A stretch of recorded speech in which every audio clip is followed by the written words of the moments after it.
Beberapa tahun lalu, masyarakat heboh gara-gara muncul kerajaan Sunda Empire. Dua orang yang mengaku petinggi Sunda Empire, yakni Rangga Sasana dan Nasri Banks, sempat dihukum penjara dan kini sudah bebas dari lembaga pemasyarakatan. Sekarang muncul kerajaan baru di Indonesia yang mirip-mirip Sunda Empire. Namanya Kekaisaran Sunda Nusantara. Ada-ada aja ya. Nama Kekaisaran Sunda Nusantara mencuat dari plat nomor mobil. Peristiwanya bermula ketika patroli polisi Polda Metro Jaya mengamankan pengemudi mobil bernama Rusdi Karespesina di gerbang tol Cawang, Jakarta Timur, Rabu siang. Rusdi diperiksa polisi lantaran menggunakan plat nomor palsu. Selain plat nomor palsu, polisi juga menemukan STNK penerbitan Negara Kekaisaran Sunda Nusantara dan juga kelayakan mengemudi dari negara yang sama. Wadaw, kok bisa ya? Dalam SKM atau kita sebut saja SIM-A, Rusdi tercantum memiliki jabatan sebagai Jenderal Pertama Tentara Kekaisaran Sunda Nusantara. Kasat PJR Ditlantas Polda Metro Jaya, Kompol Akmal, menyebut bahwa Rusdi dan satu penumpang dalam mobil Pajero Sport mengaku sebagai warga negara Kekaisaran Sunda Nusantara. Ya, saat ini polisi telah mengamankan mobil tersebut sebagai barang bukti pelanggaran karena tidak dilengkapi dengan surat-surat resmi.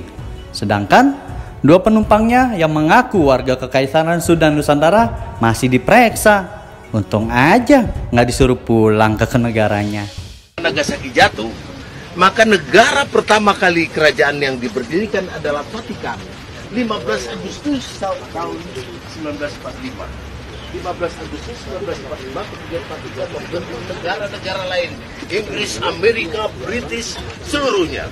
Tahun 2020 berakhir. Tahun 2020 berakhir. Sebelum masa itu berakhir. Ya, ini sebenarnya gejala ya dalam masyarakat kita yang irasional gitu. Gejala irasional itu terjadi karena himpitan, kesusahan ekonomi, himpitan beban hidup. Kemudian orang pintar dan pintas ya cari kepopuleran. Yang paling kepopuleran paling gampang itu menjual mitos. Ini kan mitos. Jadi mitos bahwa kekaisaran, kerajaan itu kan mitos. Mitos yang dibangun selalu dengan mendapatkan mimpi, mendapatkan daya supranatural, dan itu selalu menjadi alat legalitas mereka. Jadi ini sebenarnya fenomena kalau saya lihat bagian dari apa yang disebut gejala kehilangan kesadaran. Jadi masyarakat kadang-kadang dibawa kepalsuan hidup untuk menutupi beban-beban hidup yang susah ini. Lah, orang-orang semacam ini mudah populer, mudah laku, dan punya market. Karena orang-orang semacam ini akhirnya mudah mencarikan yang namanya jalan pintas itu. Lah, ketika dia menjual mitos, menjual mimpi, menjual pangkat, dan menjual jabatan, dan orang-orang membutuhkan yang disebut perubahan status. Lah, dari orang-orang yang susah, kemudian diberi pangkat, diberi gelar, dia merasa terhormat. Nah, itu yang dikejar. Nah, ini kan gejala bawah sadar sebenarnya orang menawarkan yang disebut kepalsuan itu. Nah, budaya kepalsuan ini selalu banyak terjadi ketika ketika masyarakat kehilangan rasionalitasnya. Ketika masyarakat jatuh pada irasional, maka percaya kepada mitos, maka mudahlah manipulasi. Jadi orang-orang ini korban yang disebut memberi harapan palsu. Dan harapan palsu itu yang terjadi adalah orang diberi mimpi. Maka dia ingin tampilnya untuk menarik minat publik kan ya. Pertama harus ada perubahan status dong. Lah, untuk mengubah status ini kan dia harus menggunakan yang disebut labeling. Lah, labelnya dia apa? Oh, dia orang kaya, dia orang sukses, dia harus punya status yang megah, mewah. Tetapi apakah itu hasil keringatnya dia? Belum tentu. Ini bisa saja dia sewa mobil itu, tapi dia menipu publik dengan cara mengelabui. Lah, publik kita itu mudah terpersona dengan orang yang kaya, orang yang punya pangkat, punya jabatan, orang yang punya posisi. Lah, ini yang kerap kali dipakai untuk menipu. Jadi ini sama dengan fenomena penggandaan uang, fenomena penipuan-penipuan yang terjadi, tapi dia menjual mitos. Jadi sebenarnya mitos itu punya market. Jadi ketika mitos itu dimarketing menjadi sesuatu yang sebenarnya itu penuh kepalsuan, itu hanya menjual mimpi, tapi orang kita itu suka mendapatkan agape lah.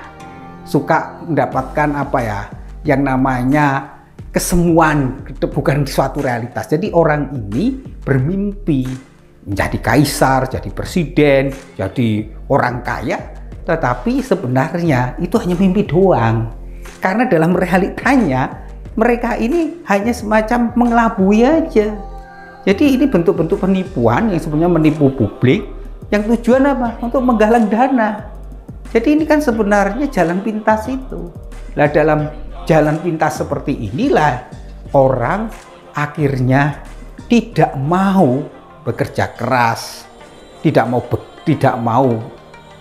berkeringat, dan tidak mau dalam satu proses, tapi orang ingin jalan pintas, ingin kaya, ingin sukses dengan cara apa? Menjual mitos dan menipu orang. Lah, mengapa orang mudah? Ya karena orang kita mudah dibuai, mudah tertipu, dan bujuk rayu itu yang sebenarnya racun yang kerap kali membawa korban pada rakyat yang tidak berdosa. Untuk mengantisipasi supaya tidak tertipu apa? Ya pertama-tama rakyat itu harus lebih cerdas.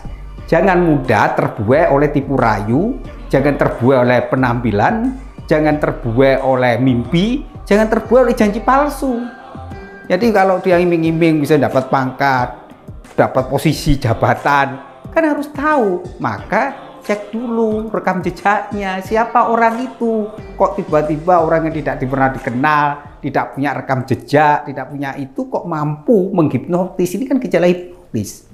Jadi jangan mau tertipu dengan mitos-mitos, entah dia ratu surga lah, entah itu ratu langit lah, atau ratu kalajengking lah misalnya, itu jangan percaya. Karena itu semua adalah kepalsuan. Jadi dunia ini panggung sandiwara. Karena banyak orang memainkan peran sesuai dengan perannya untuk apa? Untuk menipu. Nah, inilah gejala yang disebut paranormal, yaitu orang yang tidak normal. Nah, ini kan sebenarnya paranormal itu kan orang yang sebenarnya dia merasakan dia punya kekuatan spiritual. Orang itu mampu misalnya mempergandakan uang, orang ini mampu misalnya punya kerajaan, punya yang namanya simbol-simbol, dia punya kadang-kadang membuat tentaranya sendiri. Itu kan semua dibikin oleh dia. Siapa yang ngorban? Ya rakyat kecil yang ketipu. Karena ujung-ujungnya itu adalah menipu publik hanya untuk mencari duit. Maka yang berbahaya adalah ketika ketamaan menjadi jalan untuk meraih kesuksesan, tapi mengorbankan orang-orang tidak berdosa. Itu yang disebut orang yang kehilangan irasionalitas, tetapi dia hanya menjual mimpi di siang bolong.